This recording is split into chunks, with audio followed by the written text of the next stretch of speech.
nga bulijjo kali lugambo Promax Simple MC gemanya kasitola banga nzize omanya nkuletedde amasu mugaka gwao finally abasibe ba National Unity Platform abakwatibwa emyaka 7 emabegako bamaze ne bateebwa okusinzira ku mawulire gefuna gwe ssebo oba nnyabo andaba ate agatali ga kulimba agatali ga mu nkubo wabula amawulire agali kwosya okusinzira ku kibanja kya National Unity Platform ekya X bagenze ne batuwa update mu update gye batuwadde bagambye after close to 6 years under detention without trial our 9 comrades Yasini Sekitoleko aka Machete, Kalanzi Sharif, Chintu Abdallah, Jimbusiwa Abdul Kalim, Musa Kavuma, Joseph Muonge, Jime Galukande,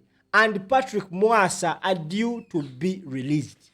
Mukiwandiko kino bagamba oluvannyuma lw'emyaka Mukaaga nga basibiddwa nga tebakyagingiddwa musango gwonna bannaffe okuli Machete, okuli Kalanzi, okuli Chintu Abdallah, okuli Abdul Karim, okuli Musa Kavuma, okuli Joseph Muonge, okuli Jime, okuli Patrick Mwasa bateereddwa olunaku lwa leero. Nagenda maaso n'agamba these comrades weighed down by the long period of detention finally accepted to plead guilty to crimes they did not commit. But the regime charged strategy and compelled them to apply for amnesty so that the military court has this the military court has this morning sent them to Amnesty Commission from where they will be given amnesty certificate and released.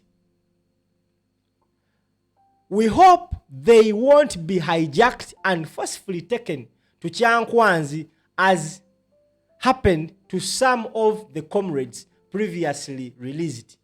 While we condemn the extreme abuse of the criminal justice system to this level, we are very glad that these comrades can have some taste of freedom at long last. N'amaliriza n'assaako omukono. Baganda baffe okuli Machete Yasini n'abalala abawera 8 bateereddwa. Kigambibwa mbu babagambye bakkirize emisango bakoze kye bayita plea bargain. They pleaded guilty. Ekigambo pleading guilty bassebo ne bannyabo njagala okiteekeko essira era kye kigambo kye ŋŋenda okusomesa. Mu post ya NUP gye ekoze bagamba nti abasibe ba National Unity Platform okuli Machete Yasini n'abalala they decided to plead guilty. Nengera nenonye ekigambo plead guilty kitegeeza kyomanyi nayiga okwetuminkiriza bassebo ne bannyabo kati vuga video nkunyumize emboozi eno. Wogenda ku Google oba mu dictionary waliwo ekigambo kye bayita plead guilty. Bagamba nti to plead guilty means to formally admit in a court of law that you committed the crime you are charged with.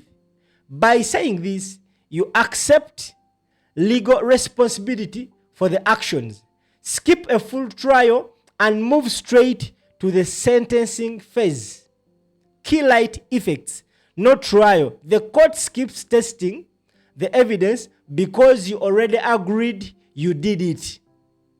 Direct sentence: the judge decides your punishment like a fine, community work, or jail time without a jury.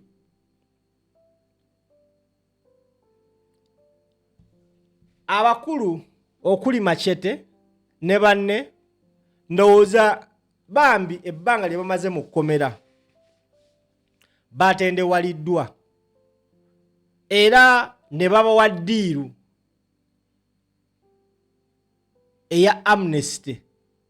Era kigambibwa nti we tuwogerera essaawa zino bavugiddwa batwaliddwa ku Amnesty Commission eyo gye bagenda okuba nga babawa amnesty certificate then babate. Naye mu bbaluwa ya NUP yagambye nti waliwo olukwe lw'okumala okubawa ebbaluwa ya Amnesty babakwate babatwale ekyankwanzi nti babasomese patriotism. Nga bwe bakola bali abalala. Jukira banche yasooka kwe kwali Olivia Lutaya, ne Olivia Lutaya ye n'abaddugako n'akomawo ewaka. Kati bagamba nti waliwo olukwe ne bano nabo okwagala obbakwata babatwale eri babateekemu ebyabwe. National Unity Platform yavaayo okumanyanga NUP banne na intelligence yamanya nti abakulu bali mu Mukkomera bali mu kuforcinga bano abantu okupleadinga guilty. Never negamba nti bannaye ekibiina kya NUP tekiina buzibu na muntu yenna akeera ku makya n'agamba nti nzikiriza emisango gye sitazza. Because nabo bategeera okunyigirizibwa kwe mulina mu Mukkomera temukwagala. Era ne bagamba anyone is free and has no problem. We have no problem with you pleading guilty. The only issue gye balina ne bano abantu aba pleading guilty bye bagenda okukola nga bamaze otteebwa because oba bata balina bye babassaako. Kati ekyenjawulo kyentabye mu bamachete bo ebyabwe birimu Amnesty International. Remember ennaku z'omwezi nga 22 Amnesty yavaayo newandiikira gavumenti ya Uganda n'ekigamba mujje amalala mu nsonga z'eddembe ly'obuntu era newa gavumenti ennaku 7 nga Muwanga Kivumbi bamuproducinga era neva ne bagamba naawe mwakwata nga tebalina misango mubate ndowooza mutandise okulaba. Kati bano abasajja bo obutaswala ensonga bagiyisizza eno. Of course it is a win-win situation. Wabula kyenjagadde okutegeeza bannayuganda ekibiina kye bayita National Unity Platform kiringanga ggwanga lya America. America yegamba kintu kimu, they don't negotiate with the terrorists. Kyagulanyi yagamba sigenda kera ku makya genda kuteesa na Museveni kutabaana abatalina musango gwe bakola. Omusajja yaganira ddala, and of course nze muwagira because wabanga bannayuganda twamwesiga nti agenda tukulembera mu lutalo lw'okuggyako Museveni, ate bw'atandika otulo Tessa naye mbw'ate abantu be yakwata nga tebalina musango because bano abaana bamaze emyaka 6 mu Mukkomera tebabasalira musango. Kati bagenzo olaba akaliro katabuse batandise okwagala obbata era babateredde mu bukuukuulu. Wabula yo NUP egambye it is okay kasita mubatadde kabafune ku ddembe lyabwe omusango ensi yonna n'ekimanyi tebalina musango era okupleadinga guilty they have been forced to plead guilty forcefully. Ekyo n'omwana omuto akiraba. Era kubawulire gefunye amalala nti ate ye Alex Waiso amufumbiro bamutuukiridde ne Edi Mutwe n'abagamba ku Manina yabagobeddewo genda ku Manina yagamba oba munzitire mu Mukkomera. Oyo omusogo yatugamba yasaza tiketi yemu. Naye bano abaami abateereddwa okuli Machete ne banne, these guys are going to be remembered in the books mu ggwanga lya Uganda. Bagenda kwogerwako mu byafaayo. These guys are very courageous. Ebbanga lye bamaze mu Mukkomera tugenda boogerako. Era nkimanyi bano abaana okufuluma kwabwe we baana abakwasa NUP bagenda kwanirizibwa nga bazira. Ekyo tebakikulimba.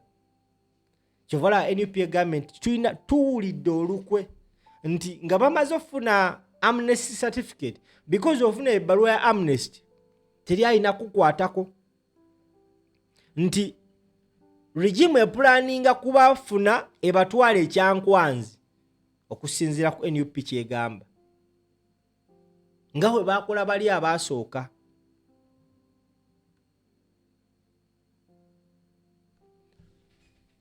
Amanya bampita Kali Lugambo Promax Simple MC akategedde vuga video.